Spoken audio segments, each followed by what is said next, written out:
The dragon was supposed to be dead. That's what the salvage crew said when they marked crash site Theta 9 as cleared. That's what the scanners said when they found no active fire signatures. That's what every rational being believed.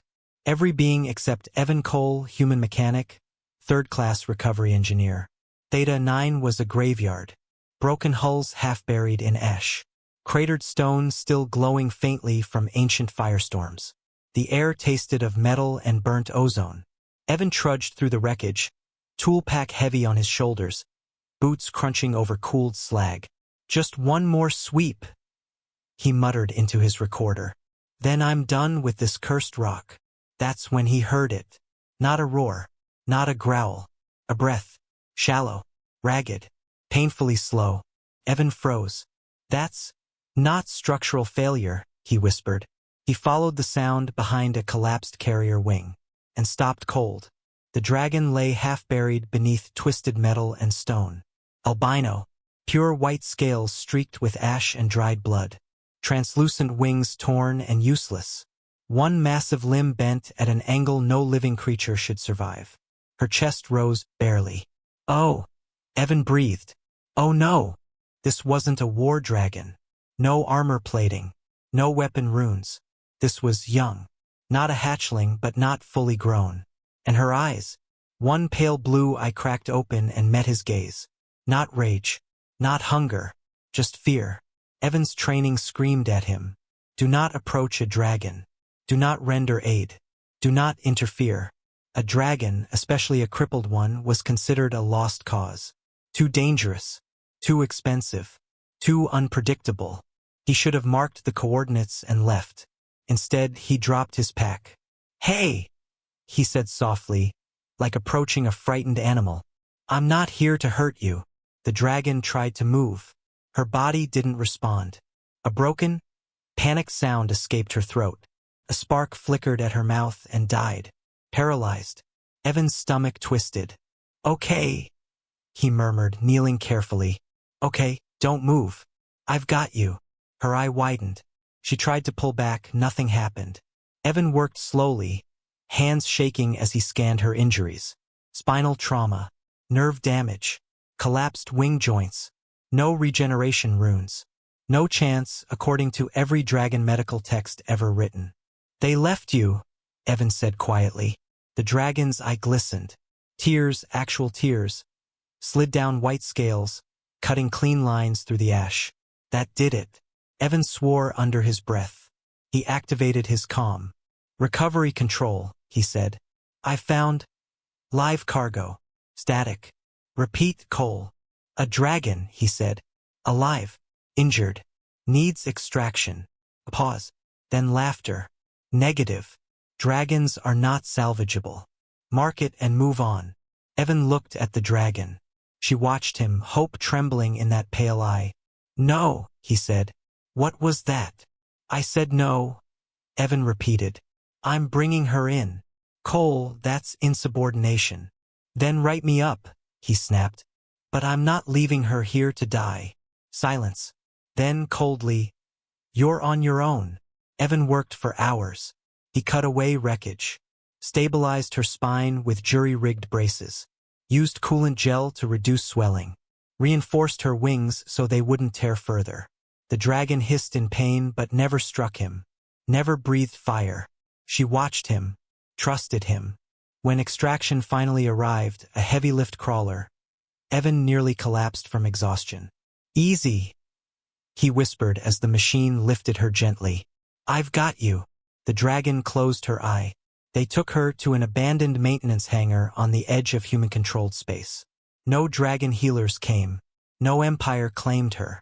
She was classified as non-viable. Evan ignored the label. He built ramps. He adjusted gravity fields. He cleaned her wounds every day. She couldn't move her back legs, couldn't lift her wings, but she could watch. And she watched Evan constantly. One evening, as Evan replaced a stabilizer brace, he spoke without thinking. I can't keep calling you the dragon, you know? Her eye flicked toward him. How about Luma? He said. Because you're bright. Even like this. The dragon released a soft sound. Not a roar. A hum. Evan smiled. Far away, far beyond Evan's reach, ancient sensors stirred. A crippled albino dragon, long believed dead, had been detected, still alive, being cared for, by a human, eyes opened in dark chambers. This one survived, a voice rumbled, and a human dared to claim her. Late that night, Evan sat beside Luma, tools resting on the floor. I don't know if you'll ever walk, he admitted quietly, or fly. He rested a hand gently against her warm scales. But you won't be alone. Luma shifted slightly, just barely. Her tail twitched. Evan froze, then laughed softly, eyes stinging. We'll take that as progress. Above them, unseen by either, destiny stirred its wings. The official verdict arrived 3 days later. Evan Cole read it twice, then a third time. Then he laughed, short, humorless. Subject: albino dragon, unregistered. Condition: spinal paralysis, wing damage, fire core instability. Status: non-viable. Directive: terminate or abandon. Resources not authorized. Evan lowered the datapad slowly. Across the hangar, the dragon Luma lay where she always did, massive white body supported by braces and gravity fields. Her pale eye followed every movement he made. She's not a thing, Evan said aloud, voice tight. She's not an asset. Luma released a soft breath, warm air fogging the cold hangar floor. The messages didn't stop. Warnings, threats, offers. One corporate rep suggested harvesting her fire core. Another proposed selling her scales to collectors. A third offered Evan a promotion if he stepped aside. Evan deleted them all. He rolled his sleeves up and went back to work. Dragon medicine was elegant, also useless for Luma. It assumed regeneration, fire core self-healing, ancient magic. Luma had none of that left. So Evan did what humans always did when nature refused to cooperate. He improvised. He rebuilt her support rig with flexible alloys instead of rigid braces, adjusted gravity in micropulses to stimulate nerve response, ran electrical signals, gentle, controlled, along damaged pathways. I don't know if this will work, he told her honestly, but not trying feels worse. Luma watched him with unblinking focus. The first sessions hurt. She hissed. Her claws dug grooves into the floor. Once, a weak flame sputtered from her mouth in panic. Evan stepped back immediately, hands raised. Okay, my fault, he said quickly. We stop. He always stopped. That mattered. Over time, Luma learned the pattern. Pain, Evan stops. Fear, Evan stays. Her body remained broken. Her trust grew. They came without warning. 3 dragon envoys, armored and ancient, wings folding as they entered the hangar. Their presence alone crushed the air. Luma stiffened. Evan stepped between them without thinking. She's under my care, he said. The lead envoy's eyes burned gold. Human, it rumbled. This creature is defective. Her bloodline ends here. Evan swallowed. She's alive. She is incomplete. So am I. Evan snapped. Still worth fixing. Silence fell. Luma's tail twitched. She will never fly, the envoy declared. She will never hunt. She will never be claimed. The words struck like blows. Evan felt them too. Then let her live anyway, he said quietly. The envoys turned to leave, but not before one paused. She stirs, it said. More than expected. Then they were gone. That night, Evan almost missed it. He was adjusting the gravity field when Luma's back leg moved. Not much. Not dramatically. Just a tremor. Evan froze. Luma? He whispered.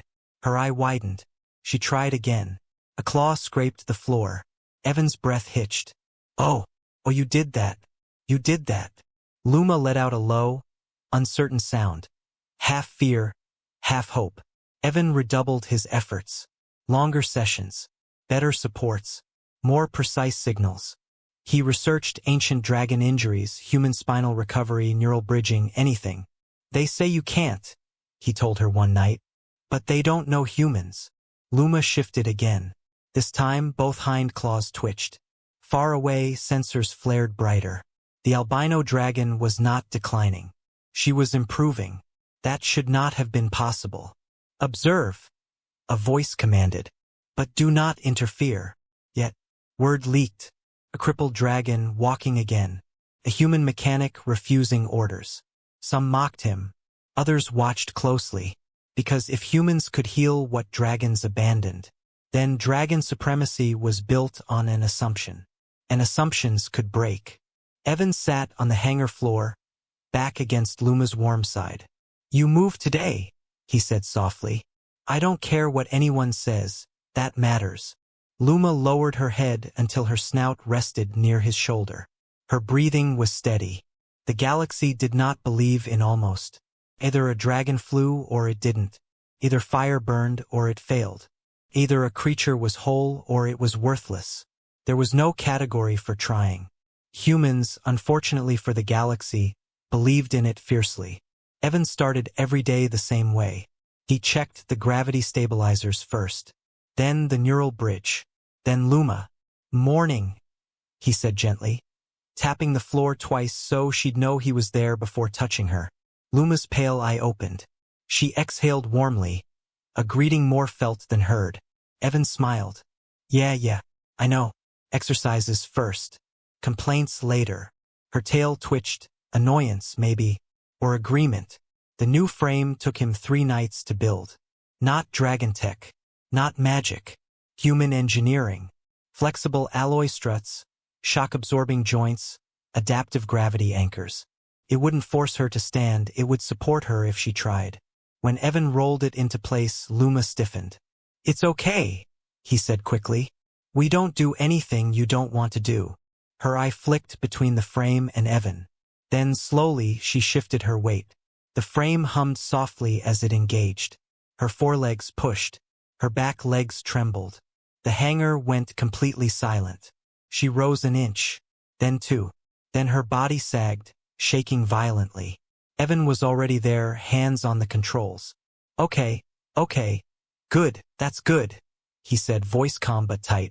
That's enough for today. Luma let out a frustrated hiss. I know, Evan said. You wanted more. But this isn't quitting. This is pacing. He disengaged the frame slowly, lowering her back down. She hit the ground harder than she meant to. Ash puffed up. For a moment, Evan thought she might lash out. Instead, she tucked her head down. Ashlet White's scales dulled. She was ashamed. Evan sat beside her. He didn't touch her at first. Hey, he said quietly. You stood. Do you know how insane that is? Her eye shifted toward him. They told me you'd never move again, he continued. They told me I was wasting my time. They tell humans that a lot. He leaned back against her side. Doesn't usually stop us. Luma breathed out slowly. The tension eased. The next day, the envoys returned. This time, they didn't mock. They watched. Luma attempted to stand again. She lasted longer. Not much, but longer. The lead envoy's eyes narrowed. This should not be possible, it rumbled. Evan didn't look up. You say that a lot. Her fire core is damaged. So are a lot of people, Evan replied. We adapt. The word hung in the air. Adapt.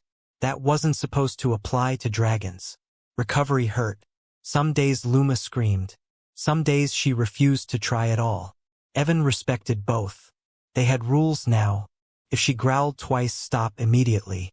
If she flared fire, Evan backed away, no questions. If she tried, Evan stayed, no matter how long it took. Trust wasn't built by success. It was built by consistency. It happened on an ordinary cycle. No envoys. No alarms. No destiny music. Evan was adjusting the frame when Luma shifted unexpectedly. One hind leg lifted. Moved forward. Touched down. A step. A single, imperfect, shaking step. Evan didn't cheer. Didn't shout. He covered his mouth and sat down hard. Oh, he whispered. Oh, Luma. She froze, terrified she'd done something wrong. Evan laughed then. Soft. Broken. Relieved. That was a step, he said. You walked. Luma stared at her own claw like it had betrayed physics. Then she tried again, and fell. Evan was already there, checking her braces. "Nope," he said gently. "That's not failure. That's data." Luma snorted weakly. "Yes, it is." Evan grinned. "You just taught me something." Word spread faster now. A dragon that could not walk, taking steps. A human who refused to stop. Some dragons were angry. Others were curious. A few, very few, were afraid. Because if paralysis could be challenged, then fate wasn't fixed.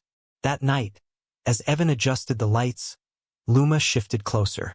Her massive head lowered until her forehead rested near his chest. It wasn't affection. It was grounding. Evan froze, then relaxed. "You okay?" he murmured. She breathed slowly, steadily, like she was borrowing his rhythm. "You don't have to rush," he said. "We'll do this your way." Her eye closed. Far away, ancient beings debated. "She should have been dead," one said.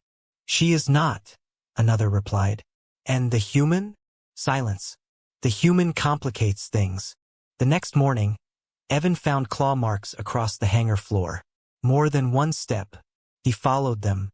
Luma stood, leaning, shaking, but upright, watching him. Evan stared, then smiled slowly. "Well," he said, "look at you." Luma lifted her head, proud, still broken, still learning, but no longer grounded. Not entirely. Above them, unseen wings stirred, because something impossible was preparing to happen. The hangar was silent, except for the hum of gravity stabilizers and the occasional creak of metal struts under Luma's weight. Evan Cole stood beside her, hands on the control panel of her support frame, heart pounding with the same rhythm as her trembling legs. Outside, the sky above Theta 9 was a dull red, ash clouds drifting across the horizon. But in this abandoned human outpost, nothing else mattered. Every dragon who had once written her off as defective, every envoy, every so-called scholar, every authority who said she was broken beyond hope, had long since left or been ignored. Now only she, him, and a lifetime of stubborn will remained. He watched as she flexed her spine against the support frame, every movement sending shockwaves of pain through limbs that should never have responded to her will. Her wings twitched involuntarily, thin membranes stretched and fraying, bones misaligned. Yet somehow, they lifted with a pulse that matched her determination. Evan swallowed, keeping his voice low and steady. "You don't have to do it today. Just try." For a long moment, Luma did nothing. Her massive white head rested on the cold floor. Eye closed, smoke curling faintly from her nostrils as she exhaled shallow, uneven breaths. She had failed countless times, and Evan knew it. He knew the exhaustion etched into her every scale, the aches that made her fire sputter and die before it could bloom. But he also knew something the galaxy had never understood. Dragons are stubborn, yes, but humans too can be stubborn in ways that defy the rules of survival. "I'll stay," he whispered. "I won't leave. Not now, not ever." His hand brushed against the side of her neck, careful not to startle, careful not to touch the raw edges of muscle and tendon that were only barely holding her together. That touch, that steadying presence, was all the encouragement she needed. Slowly, she lifted her head. One trembling foreleg extended, testing her weight. The frame creaked in protest. Evan exhaled, holding onto the console. "That's it. That's enough for today if you want it. Okay?" But Luma had other plans. A soft hiss escaped her throat, a sound that mixed fear, pain, and a strange kind of exhilaration. She pressed her claws into the floor, flexing her spine, forcing the gravity-adjusted braces to bend as she struggled upward. Her hind legs wobbled violently, shaking with the effort, each small movement a defiance against every law the galaxy had decreed immutable. Evan's heart raced. Wait. Okay, just a second," he shouted, not wanting to rush her, but knowing instinctively she was about to do something unprecedented. And then, impossibly, she pushed harder, her back legs straightening, muscles firing with electricity and sheer determination. Her wings unfolded, quivering like fragile silk, and a sputtering flare of fire puffed from her throat, more instinct than control.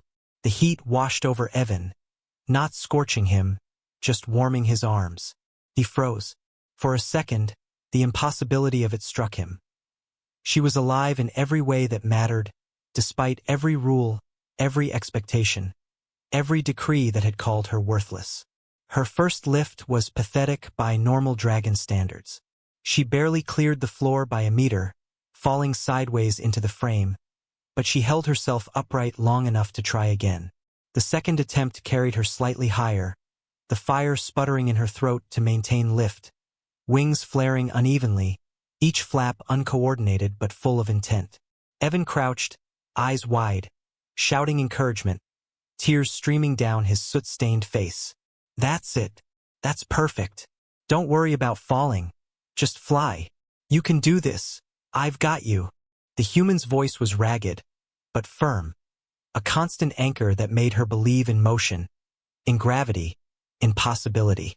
Her wings flared, her body arched, and for the first time, the air beneath her carried not just the force of makeshift support, but the sheer defiance of a life the galaxy had said could not exist.